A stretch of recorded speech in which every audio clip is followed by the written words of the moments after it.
Hola, ¿cómo están? Bienvenidos a un nuevo capítulo de Fuera de Cuadro, esta vez con Argeni Herrera, un director avecindado en Rancagua que es nativo de la República de Venezuela, la hermana República de Venezuela. Llega acá a Chile, no le vamos a preguntar cuándo, pero tengo acá un poco su currículum. Tenemos acá un doctor en abogacía, estudió leyes primeramente, después estudia es ingeniero en sistemas y después se mete al mundo del teatro. Tiene muchos cortos, más de 27 cortos, ha participado en muchos festivales, ha tenido muchos premios, pero eso lo vamos a ver cuando empecemos a conversar con él. Pero lo primero que me gustaría preguntarte, Argeni, ¿cómo llegas, haces ese salto ornamental, diría yo, desde las leyes, un abogado que trabaja en el Ministerio de Justicia, llega al cine? ¿Por qué? ¿De qué forma? Sí, bueno, ¿Qué te pasó? Son todas, pero no la secuencia de la que me estás hablando. Primero, yo estudiaba Ingeniería de Sistemas y entre las materias que daban, que eran como 8 o 10 materias del primer semestre, eso fue en el año 93, había una que se llamaba Cultural, y entonces había música, había artes plásticas, otra no recuerdo, y había teatro. Yo nunca había hecho teatro, ni siquiera en el colegio, en el liceo, nada. Pero me llamó la atención y me metí con mi hermano, recuerdo que estudiamos juntos. Y bueno, eso fue mágico, mágico, el teatro ya era otra cosa, los aplausos, ahí mismo empecé a escribir, bueno, unos ¿Pero te tocó actuar alguna vez? Claro, actuábamos, o sea, fue una materia dentro de ese primer año. Y tenía un profesor, me acuerdo, de lenguaje y literatura, que una vez me dijo, sabía de mi interés por el teatro universitario, y me dice, mira, ¿sabes que abrieron una universidad de teatro en Barcelona, donde yo vivía? Donde ahí mismo me interesé, y fui a ver. Era una universidad por año, anual, y cuando fui, acababan de cerrar las inscripciones. Tuve que esperar hasta el año siguiente, ya yo estaba en tercer semestre de Ingeniería de Sistemas. Y Pero espérate un poquito, ¿ingeniería de sistemas no lo estudiaste en Venezuela? sí, fue lo primero que hice. Yo inicié en el 93, me gradué en el 98. Como en el 95 empecé a estudiar en el Instituto Universitario de Teatro, que quedaba en Barcelona. Y me gradué en el 2000. Vi las dos carreras al mismo tiempo. Lo que hice fue pasar las materias de Ingeniería de Sistemas para la tarde y para la noche, y en la mañana veía teatro. Y me gradué prácticamente que al mismo tiempo. Bueno, 2 años después terminé el teatro y ya, no sé, unos 10 años después estudié Derecho. Pero me pierdo un poco. ¿Por qué hablas de Barcelona? ¿Se estudia? No, Barcelona es la capital del estado Anzoátegui, donde yo viví en Venezuela. Perdona mi ignorancia. No, la Barcelona chica, pero no es la Barcelona Yo Vicarza, no. me imaginaba España, ¿no? No. Ya, perfecto. Sí, y entonces ya después, mucho tiempo después, como 10 años, no recuerdo en qué año, estudié Derecho. Luego hice un posgrado de Derecho Penal y Criminología. Es lo que ejercía antes de venirme acá a Chile, que llego en el año 2017. Pero fíjate, hablando del teatro, yo recuerdo clarito cuando me hicieron la entrevista para entrar a la Universidad de Teatro, y yo le dije que yo veía, en ese momento, yo no había hecho nada de cine. De hecho, el cine, bueno, era otra cosa, no era el cine digital que conocemos ahora. Y yo le dije, yo voy a hacer esto teatro porque siento que es una plataforma para impulsarme para luego hacer cine. Pero no, era imposible para mí estudiar cine porque lo daba en Mérida, lo daba en Caracas y me quedaba muy lejos. Pero bueno, al final terminé teatro, hice teatro mucho tiempo. Y bueno, con esta llegada del cine digital, más facilidad, que uno podía filmar con una camarita y esto, que podía comprarse. ¿Pero tú tenías al final del camino el cine o fuiste descubriéndolo de a poco? Yo creo que desde los 16 años me interesó el cine, 15 años, cuando empecé a ir al cine solo. No tenía que ir con mi mamá, con mi papá, que era muy difícil que me llevaran. Cuando empecé solo, que bueno, que tú sabes que le dan chance de que los niños salgan y tal, no, me encantó El silencio de los inocentes, El príncipe de las mareas, El rey pescador, o sea, esas películas de Terminator 2, esas películas que como en el año 90, 91, que vi por primera vez en el cine, no, fueron otra cosa. O sea, yo quería hacer eso, pero no hacía nada para hacer eso. Mucho tiempo después fue que estudié teatro y mucho tiempo después empecé a hacer cine, como en el año 2013. Y desde ahí, bueno, sí, de verdad que no he parado, siempre vivo haciendo cortometrajes. Participé en la película esta de acá del instituto. Pero dime una cosa, ese cine que no me nombras, claro, es un cine taquillero, un cine hollywoodense, un cine de industria, Sí. pero en algún momento tienes que haberte vinculado con un cine más artístico. Por supuesto. Cuéntanos un poco cómo fue eso. Por supuesto, después, o sea, era ir descubriendo poco a poco. Me acuerdo que cuando estudiaba teatro, fui a la Cinemateca en Venezuela, en Caracas. Como terminé estudiando teatro en Caracas, pues yo lo empecé en Barcelona, pero lo terminé en Caracas. estaba la Cinemateca y habían películas que recuerdo, no sé, haber visto películas de esta película que es con Marlon Brando, de Bertolucci. Ah, ya. Se me olvidó cómo se llama. No importa. Esta película erótica que es muy fuerte. Ah, el tango, el último tango. El último tango en París, de haber visto películas de Fellini, películas que ahorita lo más seguro es que se me olvidaron todas, tuve que verlas nuevamente para recordarlas, pero era otro cine, otra forma de hacer cine que en ese momento yo no lo había visto, pues. Y lo que alquilaba siempre que yo viajaba a Barcelona, Caracas, duraba 3 días en Caracas, y eso eran 3 días de ver, porque uno alquilaba, ¿te acuerdas? Que uno alquilaba la película y la veía, la entregaba al día siguiente, y así veía 2 porque al día siguiente ya me venía, pero era maravilloso conocer otro cine, y después ya cuando con YouTube, entonces ver las películas medio pirateadas por ahí que montaban, que después la quitaban, a veces te la montaban y si no lo terminabas de ver, cuando la ibas a ver ya la habían quitado. ¿Y tus conocer a otros primeras directores. películas de qué trataban? ¿De qué iban? O sea, yo primer veía corto, por ejemplo. mi primer corto, el que hice. Ah, no, como comenzamos casi todos, de terror. Se llamaba Espectral. Espectral, de ahí quedó mi productora, se llama Espectral 2013 Producciones. Bueno, yo empecé en el 2013. Pero no, eso no lo muestro a nadie, solamente a los amigos, a los muy cercanos. Sí, era de terror. Mira, que me dio el corto, lo filmé con mi esposa, con mi hija, una niñita que vivía ahí en el edificio. Lo filmamos, no sé, como en una semana, duró como 30 minutos el corto. Y cuando lo voy a presentar al primer festival, no son 15 minutos, lo puse en 15 minutos.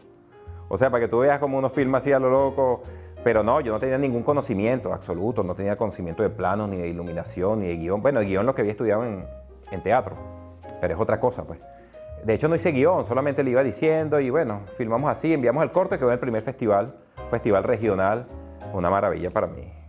De ahí no, de verdad que de ahí no paré. Y al principio era como más fiebrudo, como decimos los venezolanos. Era como, hacía 3, 4 cortos en el año y estaba filmando siempre, buscando, ayudaba a cualquiera. Me llamaban y yo iba. O sea, ¿tú estarías de acuerdo con una frase que dice Scorsese, que dice que la gente que estudia cine en el fondo está contaminada, tiene un virus del cine y no puede parar? Sí, al principio era así. De hecho, por eso, bueno, me hice algunos amigos, otros enemigos, porque yo decía, bueno, si no tengo productor, lo produzco yo mismo. Y al final me di cuenta que si hablas de un cine independiente, tienes que empezar desde la preproducción tú mismo. La producción es tú mismo, diriges, escribes el guión y postproduces también. Los primeros 2 me los editaban, pero al final nunca me gustaba cómo me quedaba. Y yo dije, bueno, empecé entonces a estudiar Sony Vega y bueno, yo hacía la edición yo mismo. Y después pasé a Premiere, pero muy malo que te digo que yo he editado, no sé, unos 20 cortos, pero después tengo que estudiar otra vez, tengo que ver los mismos tutoriales de YouTube para poderlo agarrar. Pero sí creo que uno tiene que hacer uno mismo su cosa. Es difícil cuando es cine independiente, sin plata, que haya una persona que se entregue tanto al trabajo como lo haces tú mismo. Porque es tu hijo, pues tu corto y Pero ¿y qué pasa ahí con el...? Porque yo, no sé qué piensas tú, pero creo que el cine es un arte colectivo. Por supuesto. O sea, no es un pintor, no es un poeta. Por supuesto, estamos claros. Hay una contradicción un poco. Sí, pero los que... Bueno, el cortometraje de ficción, el documental me imagino también, sí es así, es chévere cuando tienes un director de fotografía. Bueno, yo en mi equipo siempre digo, tiene que haber un director de fotografía y un director de sonido, y yo. A veces director de arte no busco, pero es colectivo. Pero yo creo que el director, que generalmente es el guionista, porque generalmente el cine independiente, así te estoy hablando de cortometraje, no estoy hablando de largo, pues no lo conozco. Es de autor, es un cine de autor, que comienza desde el guión, que es tuyo, pasa por la producción que la haces tú mismo, y hace la dirección también, y al final terminas editando, por lo menos montando, en lo que es el montaje.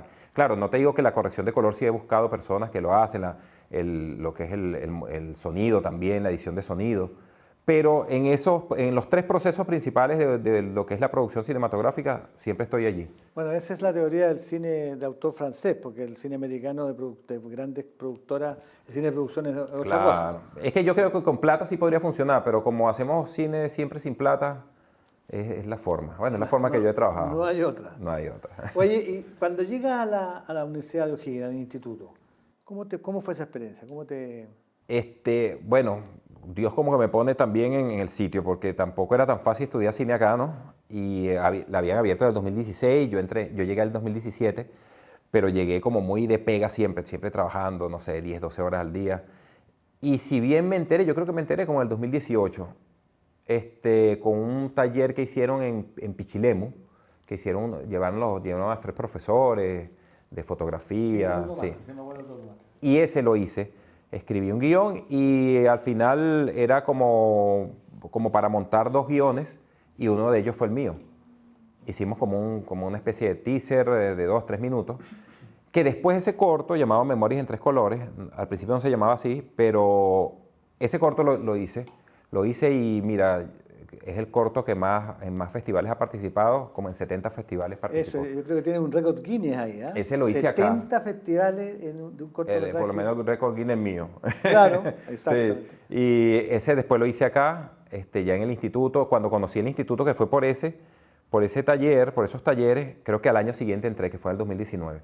Y me gradué en el 2020. Y dime una cosa, hay algo bien especial, porque yo cuando vi ese corto me costó al principio, te tengo que ser sincero, porque hay una estética un poco diferente en términos de la forma de contar la historia. Bueno, hay una figura media cómica, o cómo decirlo, que está establecida acerca del culebrón venezolano, ¿no es cierto? Cuéntame un poco de eso, porque ¿qué pasa con eso? ¿Te cuesta salirte de eso? Sí, yo creo que sí. ¿Lo asumes? Yo creo que sí, porque, o sea, más que cine lo que uno veía era novela, lo que en Venezuela se llama novela, aquí le llaman teleserie. Pero claro, las teleseries venezolanas uno no se las perdía, pues como niño siempre las veía. Y recuerdo que en esto ya estaba viendo la entrevista que le hiciste a Marco y él hablaba de que jugaba con juguetes y le hacía como una historia. Yo también, yo terminaba los finales de las teleseries, los terminaba al día siguiente y los terminaba con un final que yo mismo le ponía. Recuerdo clarito, pero chamito, no sé, 8 años, una cosa así. Entonces, eso me lo han dicho en Venezuela, ese melodrama como que lo llevas ahí pegado. Y bueno, sí, efectivamente. Pero espérate, hay realizadores que han tomado el melodrama, claro, le han dado vuelta a tuerca. Almodóvar. Sí, el mismo sí, Raúl por Ruiz. supuesto. Raúl Ruiz decía que le tenía un gran cariño al cine mexicano melodramático, que nutría Sí, mucho su cómo cine. no, claro. La cosa es darle una vuelta, ¿no es cierto? Claro, cómo no. Pero otra cosa, fíjate, que tiene ese Memorias en 3 colores, es que yo también lo cuento en 3 momentos, que es en el pasado, ya un momento como presente y también hago a veces flash forward, adelante. Eso, de hecho me lo criticaron en festivales, recuerdo una que me dijo, o sea, que prácticamente me dijo, el corto tuyo era el ganador, pero se cuenta secuencial, o sea, no lo cuentes así. Que después dije, no lo voy a volver a hacer y me fui más como a una unidad aristotélica de, bueno, una locación, un momento, quizás solamente ahí y termina el día siguiente, una cosa así, pero no te pases a darte saltos temporales, porque eso guárdalo como para un largometraje que tienes como para extenderte y hacer otra cosa. Porque en el corto como que no se entiende, entonces muchas veces terminas por no entender, el espectador, tú lo entiendes muy bien, pero el espectador termina por no entender, mira, pero ¿qué pasó aquí? Claro. Oye, mostrémosle un poco a la gente de qué va este corto Memoria en 3 colores. De niña tenía un sueño recurrente. Viajaba en un tren de inicio del siglo pasado, al que solo conocía por las películas en blanco y negro que mi papá me llevaba a ver en la Cinemateca de la capital. Lo que nunca pensé fue que la vida me obligaría a hacer el viaje que tantas veces soñé, que me arrancaría de mi tierra, que me desplazaría entre dolorosas espinas.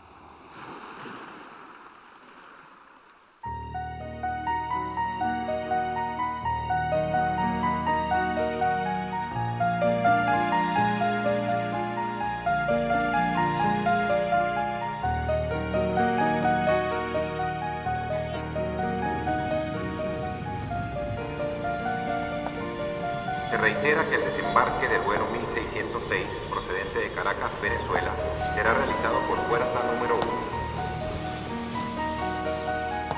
Pero tú a los niños no te los llevas.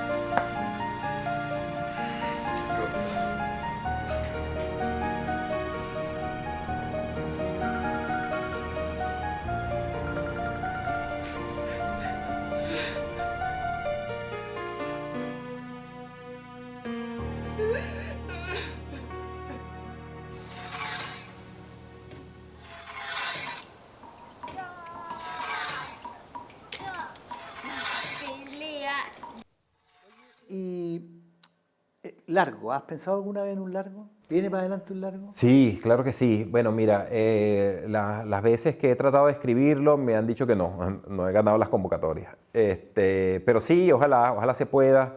Ahora que, claro, ya entiendo un poco más del cine, del trabajo, el trabajo que implica hacer una película y que quede correcta. Porque no te vas a hacer también una mamarrachada, algo que quede feo, da como vergüenza. Entonces, sí, uno o sea, lo intenta o intentaré más adelante hacerlo, pero cuando hayan las condiciones, sobre todo condiciones económicas para hacerlo, porque también lanzarse a hacer un largo, si un corto es difícil, hacerse un largo, oye, debe ser muy complicado. Bueno, yo creo que la experiencia de lo que estamos haciendo en el cine experimental, de hacer estos cortos, estos largos colaborativos, yo creo que te ayuda un poco a pensar en el asunto, ¿no? Claro, estuve en ¿cómo es que llamaba? El viento que nos lleva. ¿Pero el anterior? ¿Dónde estabas tú cuando pasó lo que pasó? Ese, que éramos 19 directores, verdad que bueno, estuvo muy bueno, estuvo interesante, muy interesante, cortos documentales de ficción. Se ve como un compendio de cortos, bueno, pero por ejemplo la película esta argentina, me olvidan las películas. Relato Salvaje. Ese, Relato Salvaje, son 6 cortos, ¿no? Sí, 5. 5 cortos que llevan una hilación de la temática, ¿no? Claro. Son relatos salvajes. Relatos salvajes. Y es lo que vamos a hacer ahora con El viento que nos lleva. Por convocatoria, gracias a Dios también quedamos. Como para ir terminando, ¿qué pensáis tú que lo que está ocurriendo con la inteligencia artificial? ¿Tú crees que va a matar el cine o el cine tiene un camino que va...? Tú sabes que yo decía cuando me acuerdo de estudiar teatro y me decían, vamos a ver, no sé, una película animada. Y decía, no, yo no veo esas películas porque van a matar el cine. Yo le decía eso, pero yo no creo que lo mate. Yo creo que de alguna manera a lo mejor lo va a nutrir en cómo limpiar. Pero es que tú te pones a ver, yo he hecho, claro, no soy para nada, te diría, porque de acuerdo a como tú le vayas indicando a la inteligencia artificial, como que te lo va haciendo mejor, ¿no? Estoy por hacer un curso, un taller que es con Vladimir, lo he visto por Diga, lo he visto, creo que aquí también lo lanzaron, Bueno. pero por poco hace tiempo no lo he hecho. Pero yo creo que todavía no está escribiendo bien. O sea, Leo, por ejemplo, un amigo me mostró un guión que escribió y no. Igual cuando tú le mandas a escribir algo, siempre como que te lo escribe de la misma forma, entonces ya tú como que ves, no. Es una base. Si le agarras la vuelta, es una base y de repente para limpiar cosas, claro, para limpiar o para ayudarte, pero no creo que lo elimine, no. Bueno, muchas gracias, Argenis, por haber aceptado la invitación. Estamos muy contentos, esperemos que te vaya muy bien. Queremos ver ese largo pronto y lo esperamos en un nuevo capítulo de Fuera de Cuadro con otro invitado especial.